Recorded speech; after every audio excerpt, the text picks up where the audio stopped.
Para po sa devotion natin patungkol sa Scripture or Bible, dito po pinag-aaralan natin ano bang ibig sabihin ng success. Now, dito po sa ating pong pinag-aaralan, ang pinaka-verse po na ginamit natin ay Joshua chapter 1 verse 8.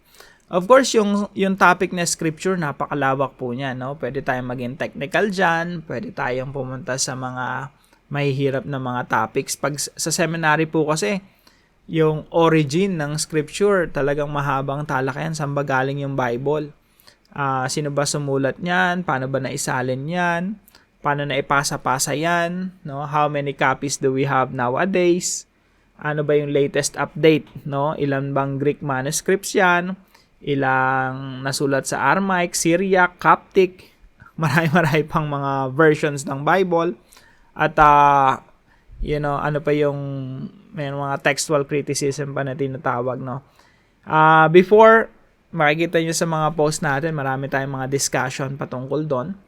Pero ngayon po, gusto kong maging practical, no? Maisabuhay agad natin yung topic natin na ito na Scripture. Pag sinabi pong Scripture, simple lang po ang ibig sabihin niyan, Biblia.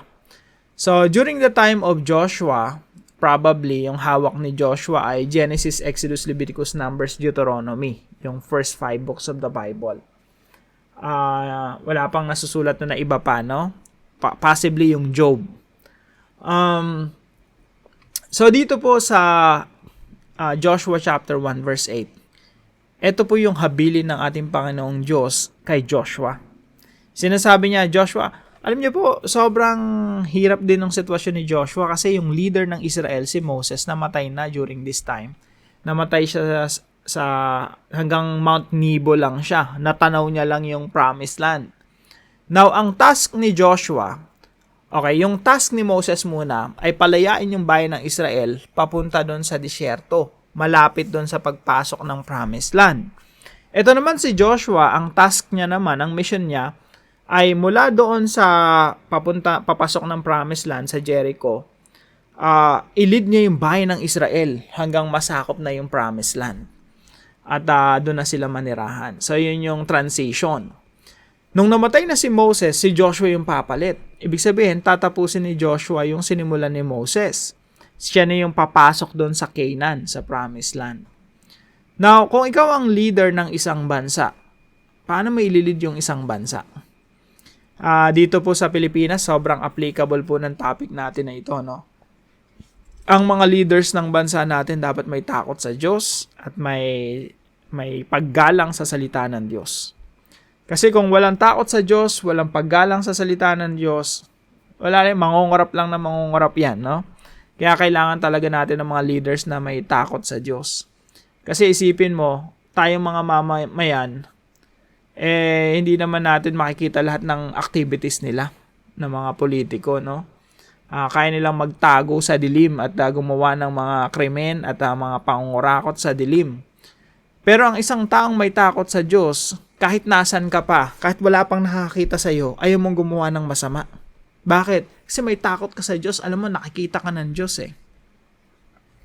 Now, dito po si Joshua, siya po yung pinaka-leader ng bansa.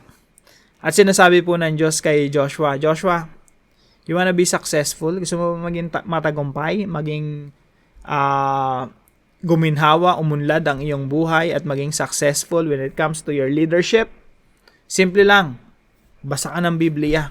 Unawain mo yung mga nakasaad dito. Meditate mo yan. Do not let this book depart from your mouth. Ibig sabihin, lagi mong binabasa, lagi mong inuunawa, minimeditate mo para masunod mo. Maging maingat ka sa pagsunod sa lahat ng nakasaad dito. Then, you will be prosperous and successful. And I hope yung mga leaders ng bansa natin magkaroon ng ganitong perspective na you cannot govern a nation without the Bible, without the principles of God, without the fear of the Lord. Hindi mo talaga maililid yung bansa natin o isang departamento, isang ahensya ng gobyerno, or kung teacher ka, isang eskwelahan or principal ka, o kung anumang klaseng leadership, padre de pamilya, nanay ng tahanan. Lahat tayo kailangan natin ng principle ng Biblia. Lahat tayo kailangan may takot sa Diyos. Ginagampanan natin yung ating mga leadership positions Lahat po tayo leaders ha. Walang excuse dito. May kanya-kanya tayong pinamumunuan. So, para mapamunuan natin ng tama yung ating pinamumunuan, kailangan natin ng mga prinsipyo mula sa Diyos. At yun po ay nakasaad sa Biblia. Doon po tayo magiging matagumpay kapag naging maingat tayo na sumusunod sa kalooban ng Diyos, sa mga nakasaad sa banal na kasulatan. Doon po tayo magiging matagumpay.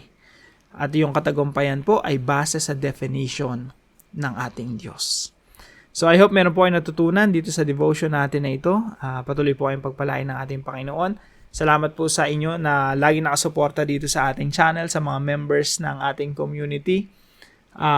Thank you very much po. No? Malaki po yung inyong tulong dito sa ating mga paggawa ng mga devotions at malaking encouragement po kayo sa akin. So, patuloy po kayong pagpalain ng ating Panginoon. See you po tomorrow 5 a.m. dito sa ating daily devotions.